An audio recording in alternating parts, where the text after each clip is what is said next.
yourself on there, unless you walk in front of the camera there. Okay, my name's Jim McCloskey, and today we're going to be doing math. So, we're going to be talking about how math works and what to expect, etc., etc. Now, for those of you who are just beginning today, math is a very, very small, insignificant part of the state exam. The state exam, you're going to have 154 questions. You're going to have 4 math questions. That's it. You can miss all 4 of those to still pass the state exam. But you're going to get all of those right and miss 4 other ones you weren't familiar with. Not only that, but the way these are set up is they actually are math real estate questions having to do with appraisal, figuring out how we're going to get your payments, how your PITI works, things like this, on and on and on. Gross rent multipliers, things like this. So this is all very much a real estate class, even though it's math. So, with that in mind, go into your big 3-ring binder. In the very back, you have a pocket. And you have 2 sets of questions there, the M1 and the M2. And again, my name is Jim McCloskey. If you look in the board up here on top, if you're watching this on tape, you can't see it. But that's my cell phone. And please feel free to call me. My number again, that's Jim, 303-913-1984, 303-913-1984. Now don't call me in the middle of the night. Appreciate it, and there's no more Broncos on, so you don't have to worry about calling me in the Bronco game. But anyway, feel free to call me and don't apologize. And you're paying the price, and that's what you're telling me when you call me and ask me questions. So, let's talk about math. Some of you are going, oh, math. I remember math in high school. I hated it, hated math in grade school. Funny how our brains work. The older we get, the better we get at math, until you finally go senile. Up to that point, you usually are getting better and better at math. I think you're going to surprise yourself today at how well you do at some of these equations and everything that we're talking about here. So,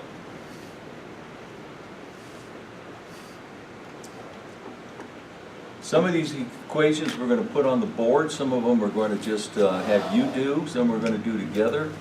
But you're not going to leave here today knowing how to do every one of these. That's not the point. The point is you're going to have the formulas down to be able to do these math equations. And don't spend a lot of time on math. Like I say, there's 4 questions. It's not an exaggeration. 4 or 5 at the most on the state exam. So, and we cover all of them here in class. Maybe not word for word, but pretty darn close. You're going to be fine. So there's too much else to study. I get people who say, yeah, I hesitated taking this course. I was afraid of the math. Nothing to be afraid of. So, some people really work, they just bust themselves and they get the math down and blow the rest. Don't do that. Don't do that. So, with that in mind, let's talk about what math really is. All math is an interaction of 2 numbers. Sir Isaac Newton, what was he famous for? Discovering gravity, right? He also created calculus. And all calculus is the calculating the distance from the Earth to the planets, the Earth to the stars. Isn't that just an interaction of 2 numbers? Even the most difficult of all math is just an interaction of 2 numbers. So, are there any questions that you have before we get started? And please ask questions as we go. We never have to stay on topic. And let's start with number 1. Approximately how much concrete is needed to construct a 30-foot driveway that is 18 feet wide and 4 inches thick? Play with that for just a minute while I get the screen going here.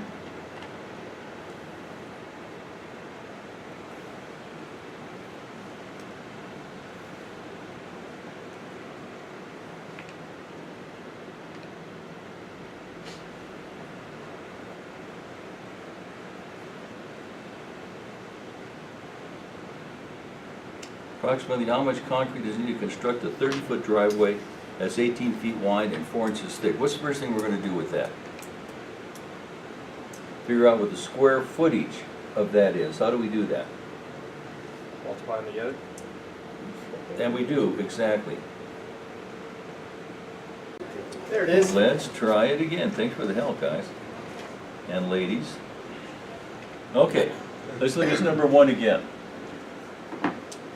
Approximately, how much concrete is needed to construct a 30-foot driveway that's 18 feet wide and 4 inches thick?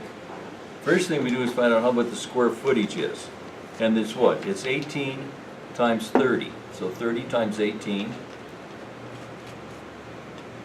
comes to 540. Now, if it was a foot thick, we'd have 540 cubic feet, right? But it's only 4 inches thick. 4 inches is 1/3 of a foot. So we divide this by 3 to get how many cubic feet we get. And that comes out to what? Divide that by 3, 180.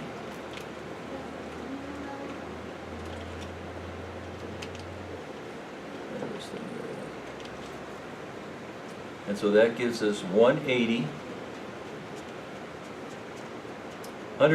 cubic feet, but all the answers are in cubic yards. How many cubic feet in a cubic yard? 27. There's 9 square feet in 1 square yard. There's 27 cubic feet in a cubic yard. So we divide that 180 by 27, and the answer comes out to 6.7. Anyway, the closest one is D-Dog on that one. Closest one is D-Dog. Now, let's talk about this for just a minute. We've got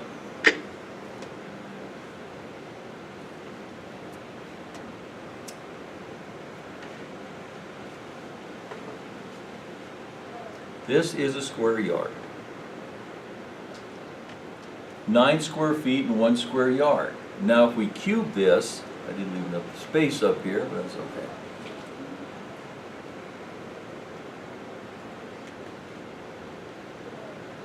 Artistic ability is why I make a living in real estate, so leave me alone. 9 plus 9 plus 9. 27 cubic feet in a cubic yard, 9 square feet in a square yard. And you do need to know that. You do need to know that. Let's go to number 2.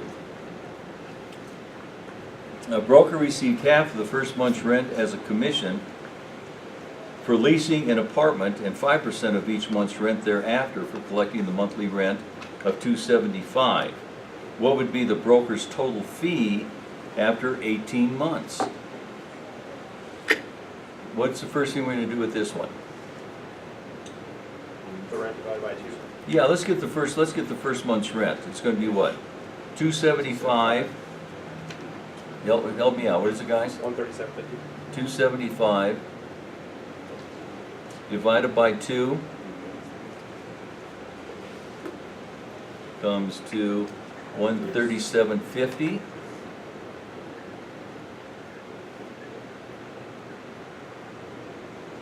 And then that's when he made the first month. Now we've got, he made 5% of this $275, so times 5% here. And what's that come to? $13.75. What do we multiply that by? 18. That's the tricky part of this. It's not 18 because we already used 1 month, didn't we? So times 17. Times 17, and that answer's there if you have 18. And what's that come to? $233.75. $233.75. Add those two together. $371.25. Yep. And that comes out to C. $371.25. Now some of you is kind of keeping same kind of equations together. Let's jump over to number 21. 21. If a property manager receives 8% of the 45,000, you guys have 45,000 there? I know there was a misprint. 45,000 gross income for the first year and 9% of the net income of 28,000 per year for the next 2 years, what would their fee be?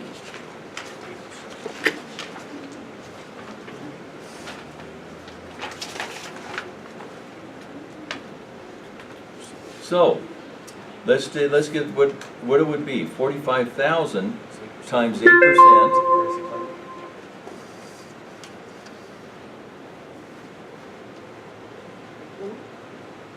45,000 times 8% comes to 3,600.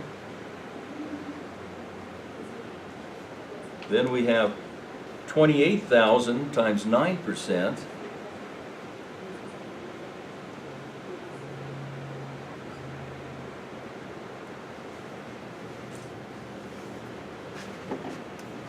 And that comes out to 2520.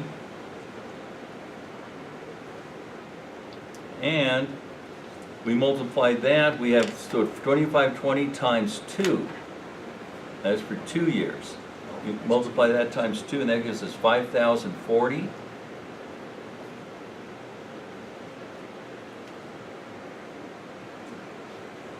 Plus 3,600.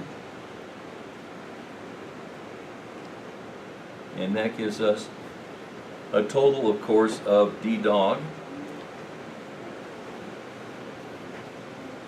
We'll talk about these income leases, percentage leases, things like this as we're going through the course too. Let's go to number 31.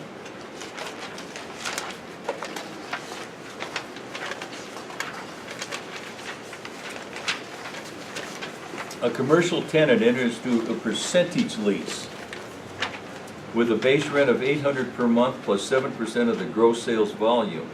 If gross sales are $162,000 and operating expenses are $64,800 in the first year, what would be the first year's rent?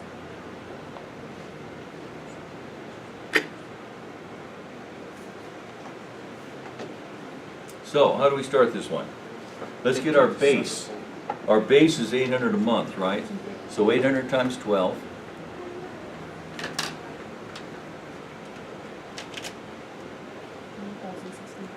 9,600. If he doesn't sell anything, it's going to be 9,600, right?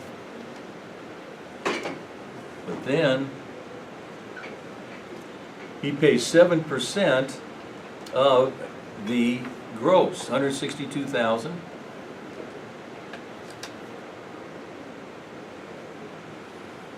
Times 7%, 11,340. And we add those together, and the answer, of course, is going to be C. Right in the back of your big three-ring binder, you have 2 math sets of questions. Now, what about that? What about that expenses? 64.8. That's if you're calculating net. That's a rabbit trail, guys, just to get you. I'm sure a lot of students will look at that and spend 10 minutes trying to figure out how that works in there. It doesn't work in there. Don't let them get you. Now this is a percentage lease. There's a question on the state exam that goes like this. We have a set amount, like this one, $800 a month, plus a percentage of the gross sales. This is number one, a gross lease. Well, it sounds like it's a percentage of your gross sales, right? No, it's a percentage of your gross sales. It's a percentage lease. Don't let them get you. We'll talk about that several more times because you will have that question on the state exam. That's one of your math questions. One of your 5 right there. Okay. Let's go back to number 3. Here's a tricky one.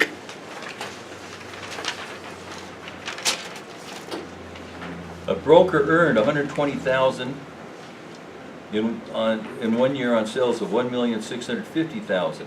60% of her earnings were based on a 6% commission on the first $1.2 million in sales. What was the rate of commission on the remaining 40% of her earnings? How are we going to start this? Subtract the 1.2 from the 1.6. Yeah, there's several ways we can start this. So take the what? What was the total she sold? 1,650,000.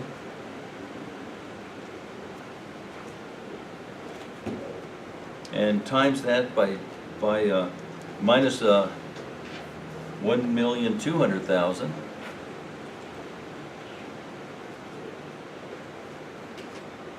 Which gives us 450,000. We also take 1,200,000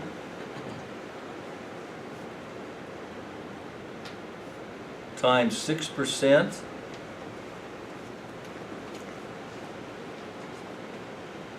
which comes to 72,000.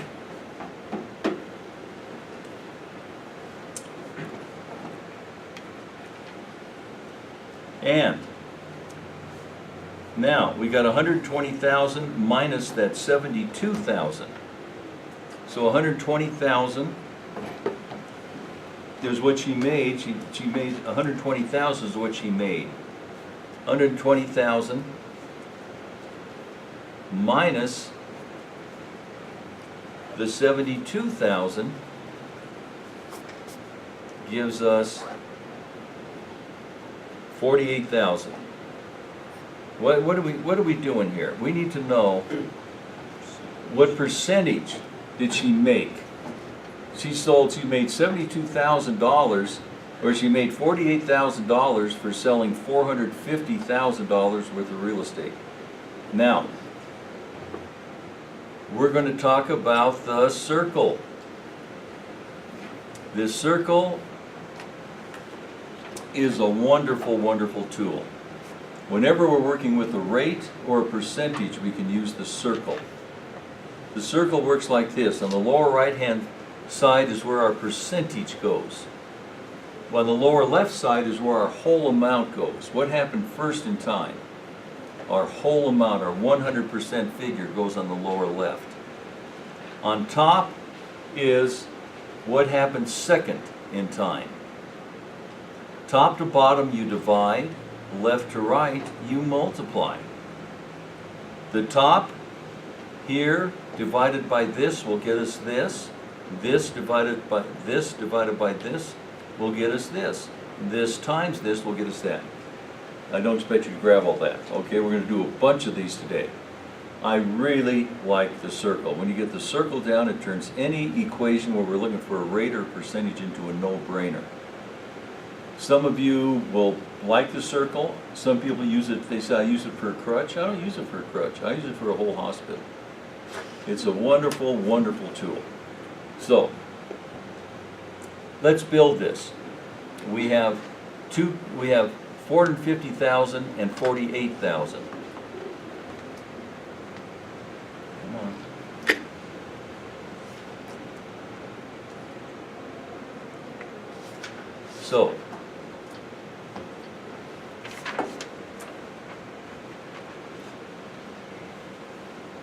So we have what happened first in time. She sold $450,000 worth of real estate, right? What happened second in time? She made $48,000. Everybody following that? Top to bottom, you divide. 48,000 divided by 450,000 will give you the rate of commission that she made. And that comes out to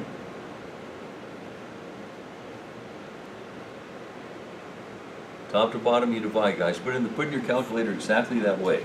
48,000 divided by 450,000. 0.10. Yeah, 10.7%. 10.7%. Now, again, this circle is there's some equations we're going to be doing where you almost can't do them without the circle. So try to do your due diligence to get this circle down as best you can. And if you work on it for some while and you just don't like it, don't use it. Tony, the night instructor, hates the circle. That's his prerogative. But I tell you, I think it makes your life a lot easier. So it's going to be up to you. Let's go to number 4.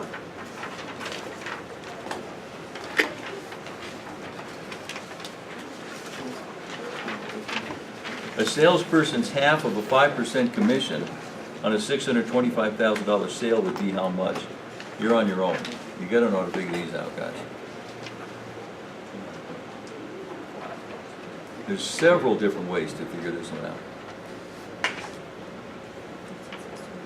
What's that?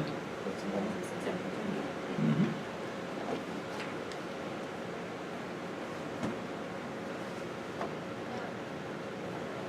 You've always been this good at math.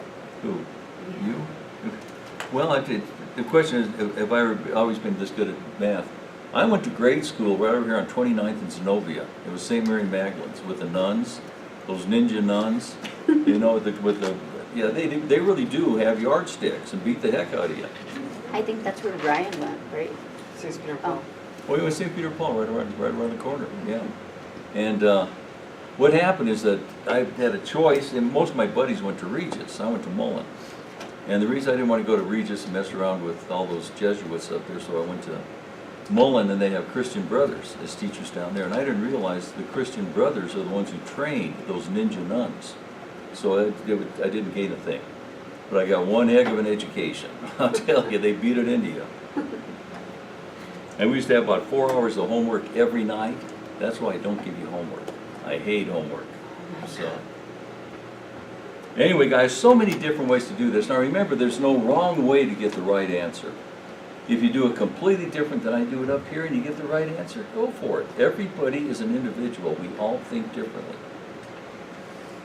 We can take 625,000 times 5% divided by 2. We can take the 5 divided by 2, get 2.5% times 625,000. And either way, it's going to come out as C, 15,625. Anybody's struggling with that? Like I say, if all the math we do, guys, you've got to know how to figure out your commissions. And if commissions aren't important to you, come see me after class, I have a job for you. Let's go to number 14.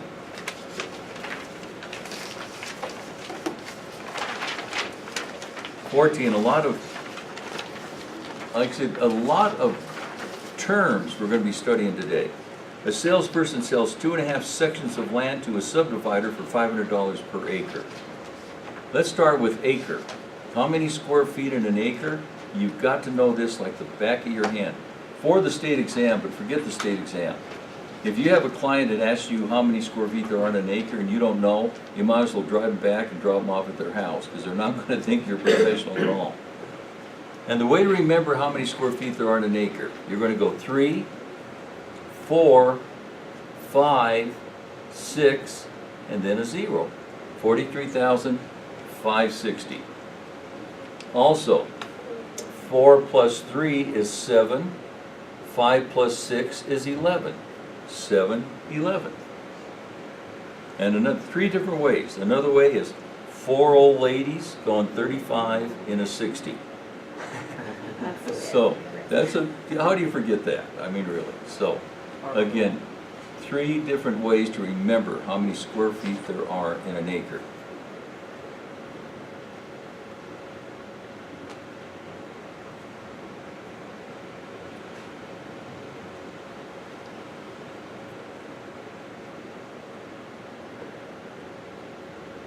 What's that a poorly drawn picture of?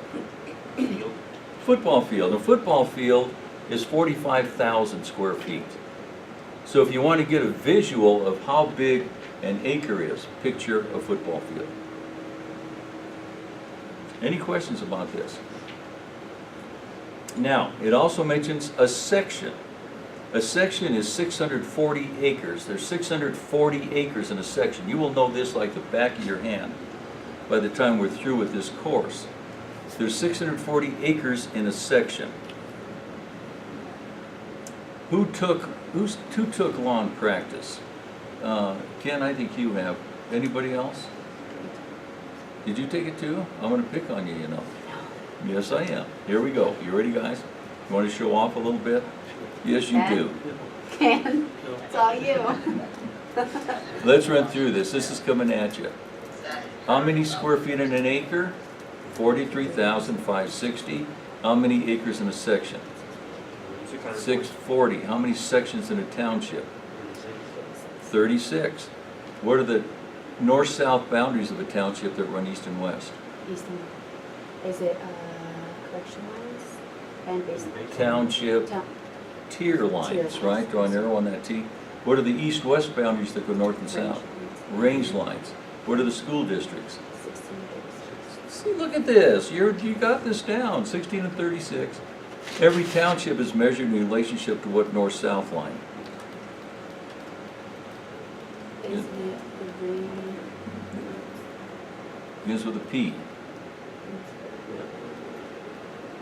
The Isn't- north, what, isn't it every close? township is measured in relationship to what north-south line? Principal meridian. And what east-west line? Like Baseline Road coming out of Boulder, you have to get that one. Baseline Road coming out of Boulder. And every fourth township has a line that stretches it out to exactly 6 miles. What's that called? A correction line, a correction line, a correction line. And every lot is measured in relationship to a datum for the United States. What is the datum for the United States? It means sea level in New York City. And all of the heights in the entire United States are measured off of that datum. And some states have their own datum. Does Colorado have a datum? You know, it's the 7th step of the Capitol building. And it's the datum for all of Colorado, Wyoming, Utah, Kansas, New Mexico. I don't know, and so on the news the other night, they had it when Governor Owens put the, because when they came up with GPS, they changed it because it was so exact and everything. And what happened is they kept the old star on it to where it used to be, put the new star on it where it should be, but they said the real datum is halfway between them, and there's nothing on that step. So I don't know what to tell you. Anyway, I'm saying, you know, sometime when you're down there, take your kids over and show them that famous step. Well, show them one of the other ones and tell them that's it. 'Cause who knows if that was right or not. So, anyway, guys, that sounds like the impossible dream, learning all that. Believe me, you will have that down very, very well. And many questions on the state exam about that. Plus, in real life, you've got to know how to do that. In your 3-ring binder, in your very back, there's a pocket. And pull that math out. There's 2 math parts right there. So,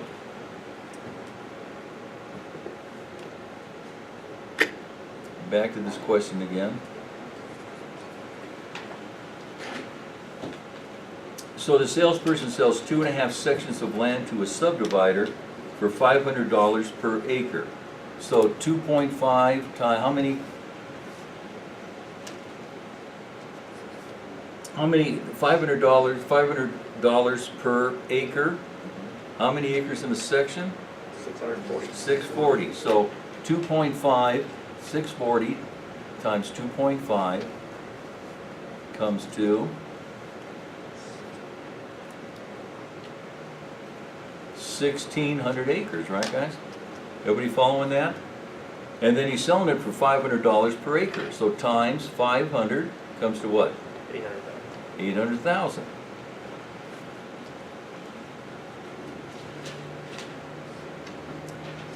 And then they made 5% commission on 800,000. 800,000 times 5% comes to how much? 40,000. 40,000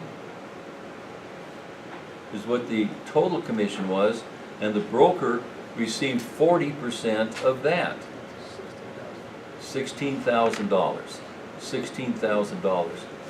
Do it step by step by step. In real life, when you're working on math equations, keep working them till you get the same answer twice. Don't take the first answer that comes up.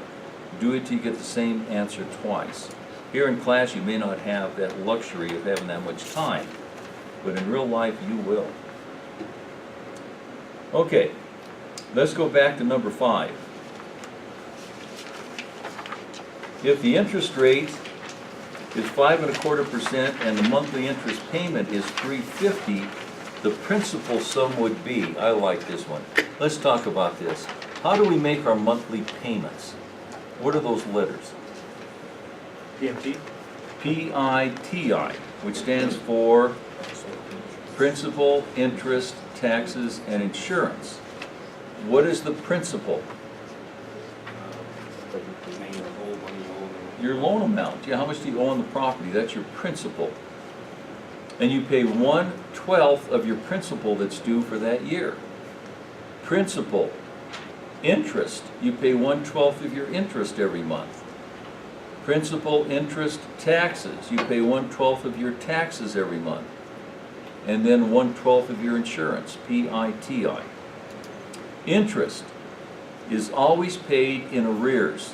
It's always paid after it's due. Interest is always paid after it's due. When you make your payment for March 1st coming up, that March 1st payment covers February. That's not your March payment, that's your February payment. Why is that? Because the lender that way makes interest on that interest all through the month. Interest is always paid in arrears. You make your payment on December 1st, what month does that cover? November. And so in this case, look at this equation here. The interest rate's 5 1/4 and the monthly interest payment is $350. What do we have to do if it's paid in arrears? Multiply that by 12, right? 350 times 12. So, we get the old circle going, it's the best way to do it. So 350 times 12 comes to what? 4,200.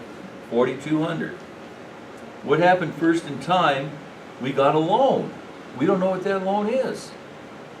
What happened second in time? We paid $4,200 in interest, didn't we? That was up on top. And what was that rate? 5 1/4%. 5.25%. Top to bottom, you divide. 4,200 divided by 5.25%. 800. How much? 800. You're missing a zero. 80,000.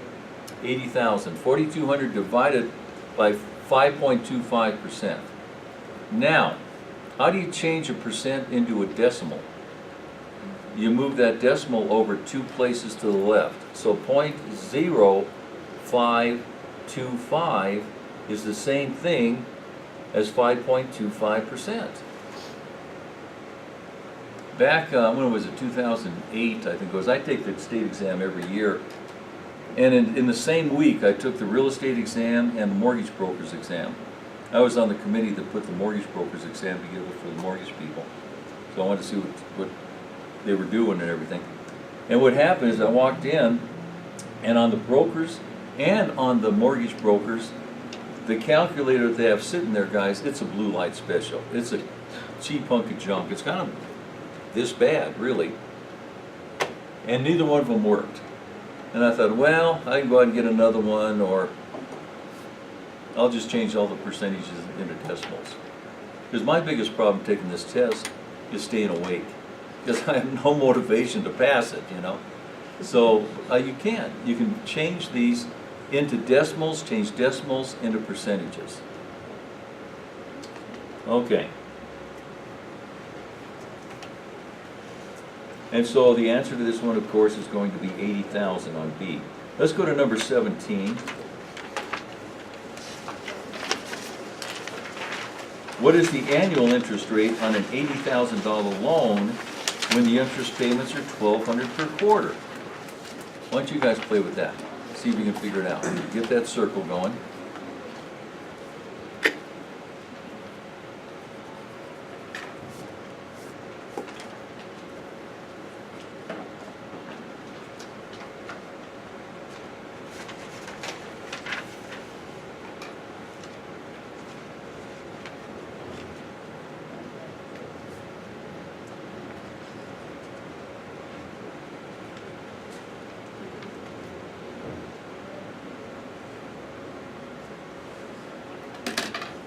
Who's lost? I am. Okay, how do we, you're lost. We're on number 17, okay? Now, first thing we have to do is figure out what's the interest rate per year. If it's $1,200 per quarter, it's $4,800 per year, right? Now get the old circle going. This time it told us what the loan amount was. Lower left-hand side, what's the first thing that happened? We got a loan. What's the second thing that happened? We paid $4,800 in interest. $4,800 in interest. Top to bottom, you divide. 4,800 divided by 80,000 will give you your interest rate. And the answer is 6%. Now, what if it asked this? We pay $4,800 in interest at 6%. What is the loan amount? We just take 4,800 divided by 6%, and that would give us our loan amount. What if it said we have a loan amount of 80,000 at 6%? What is our yearly interest that we're paying? 80,000 times 6% would get us 48. See how the circle works off of itself? It is so cool how that works. So like I say, practice this circle. I think it will serve you real well. All right, let's go to number 8. We're going to be talking about, we're going to spend an entire day on appraisal, and the next day we're going to spend an entire day on financing. Here is an appraisal question. We're on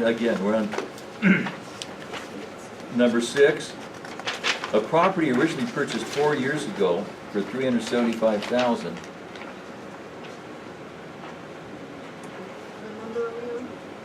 Number 6. 6. Oh, 6. Yes.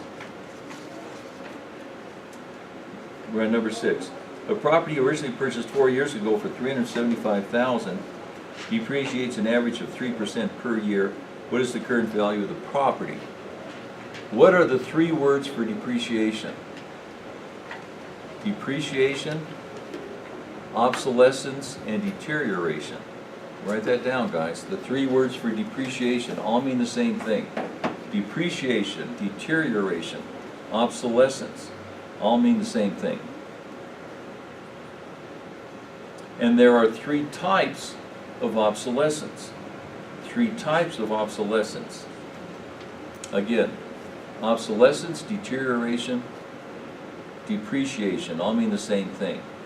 And there are 3 types of depreciation: physical depreciation, functional depreciation, and external depreciation. Physical, functional, and external are the 3 types of depreciation.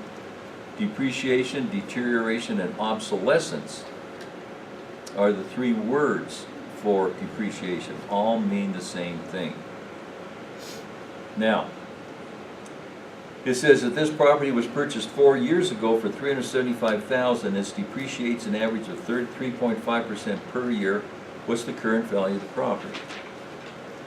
Well, when we're working with depreciation, there's 2 ways to figure depreciation. One is straight line, and the other one is declining balance.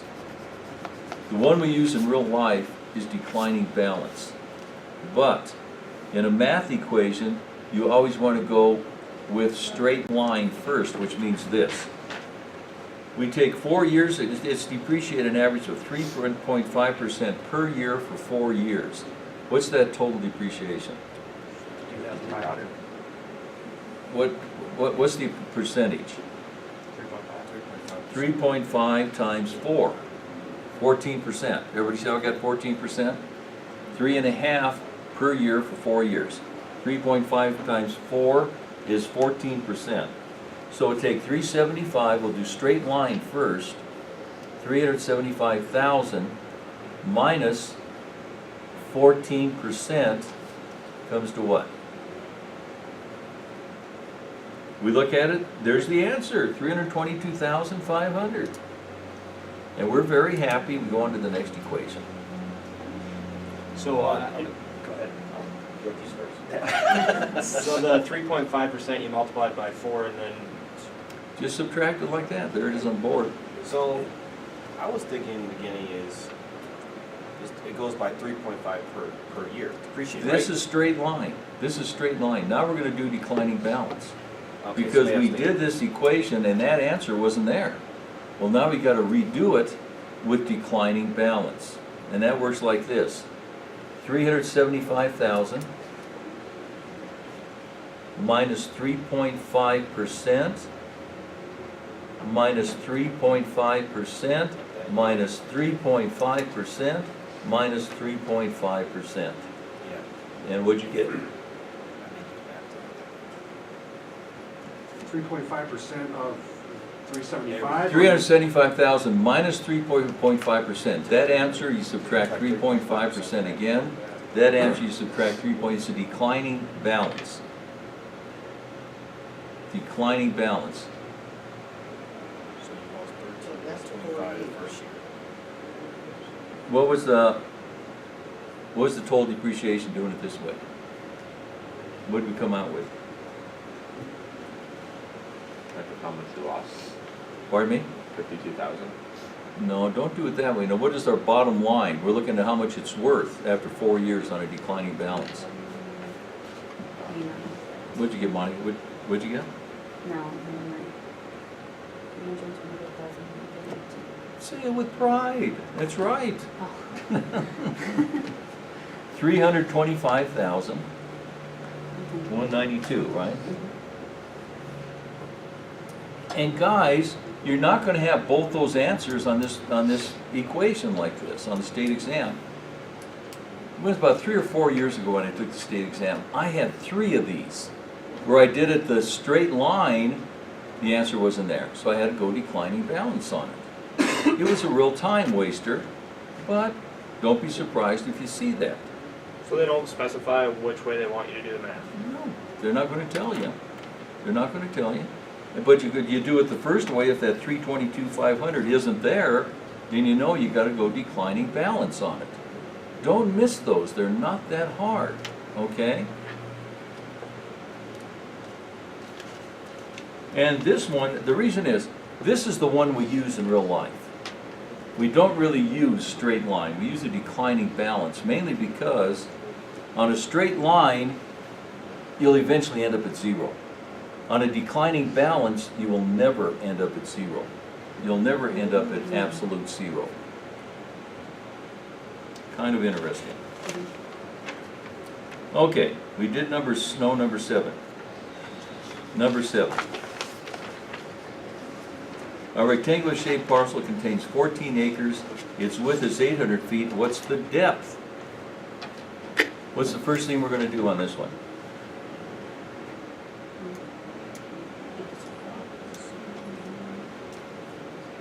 Convert acres to feet. We're going to what? We're going to take 43,560. We can draw it out. Some people are more visual than others, so we can just draw it out.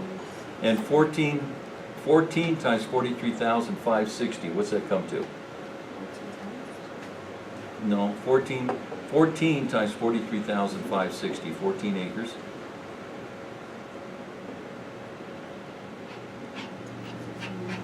There's a girl. 609,840. 609,000.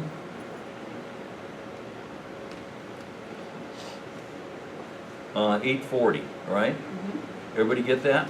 Everybody see how we got that? 14 times 43,560. That's how many square feet there are in there. Now we know what one side is. One side is 800 feet. How do we find out how big that side is? Divide the big number by 3. Very good, we just divide it. We take the total divided by the side we know, and that'll give us the side we don't know.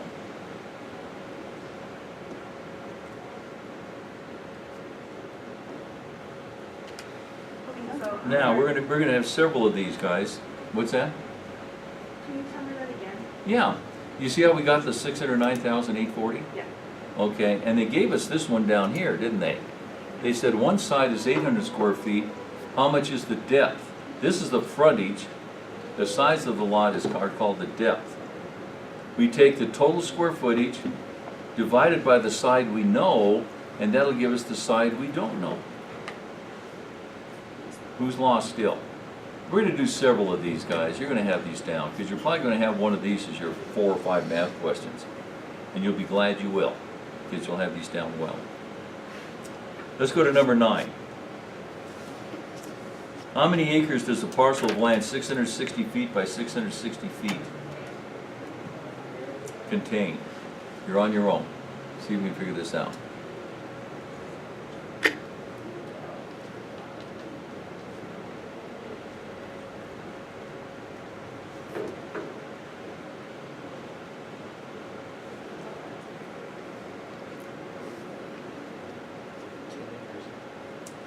I heard 10, 1 acre.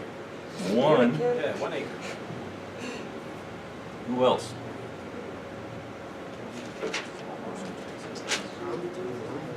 We only need to subtract 1 0, so it should be 10, right? 660 times 660 comes Oh, yeah, out, 10 acres. comes out to 435,600, is that right?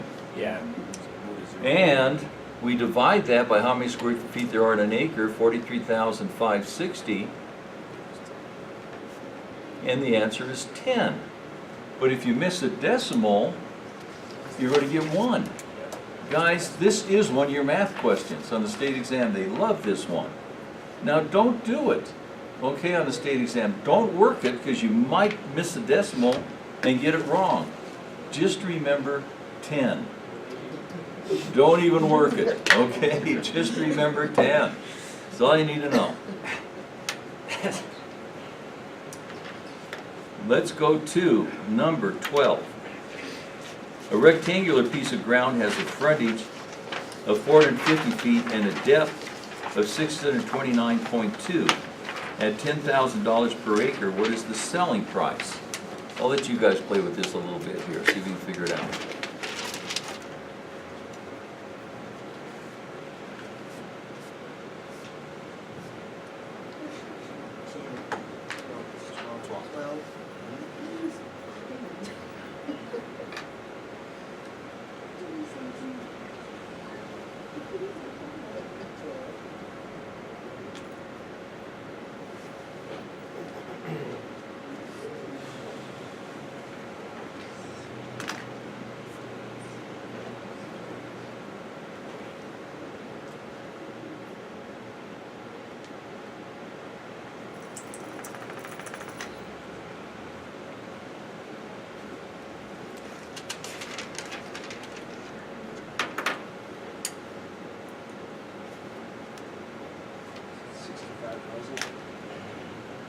There's 65,000.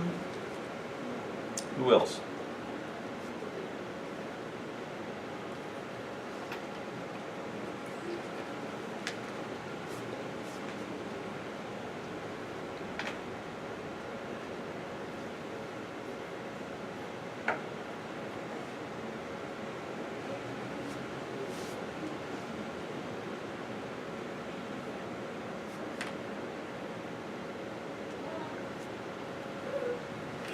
There it is on the board.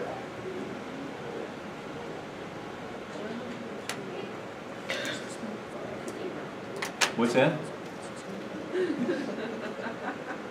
So you got both sides, they gave you the sides, we got total square footage, 283,140 divided by the number of square feet in an acre, 43,560, that gives us 6.5 acres, 10,000 per acre, 65,000. Got that one right. No, we were. Good, well, I'm cheering you on. Let's keep going here, guys. How about number 24? What's that? I just put 10, not 12. Overachiever back there. Okay, 24, guys. Here we go. A parcel of land has a 380-foot frontage and is 4.2 acres in area. What is its depth? You're on your own. We just did one, almost identical to this 5 minutes ago.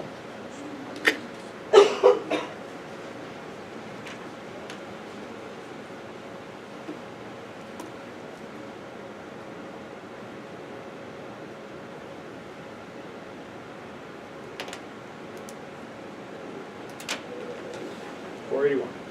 481.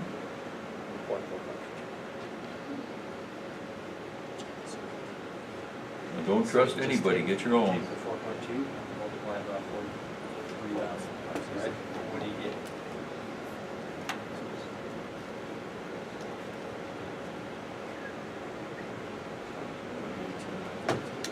Right, and then that's the big number in the box we just did a second ago, and then you divide that by the other number.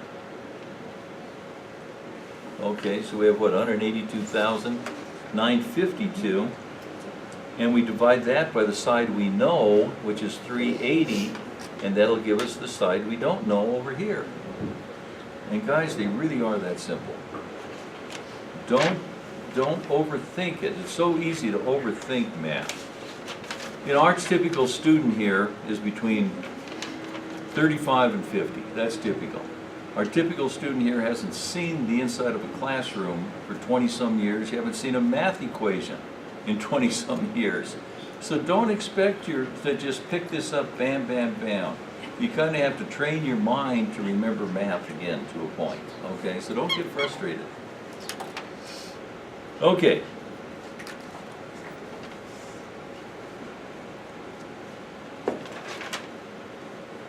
Let's go to let's see. Let's go to number 8. Number 8. Number 8. How many square feet of concrete would be needed to construct a sidewalk 6 feet wide on the outside of a corner lot which measures 100 feet by 50 feet? You're on your own.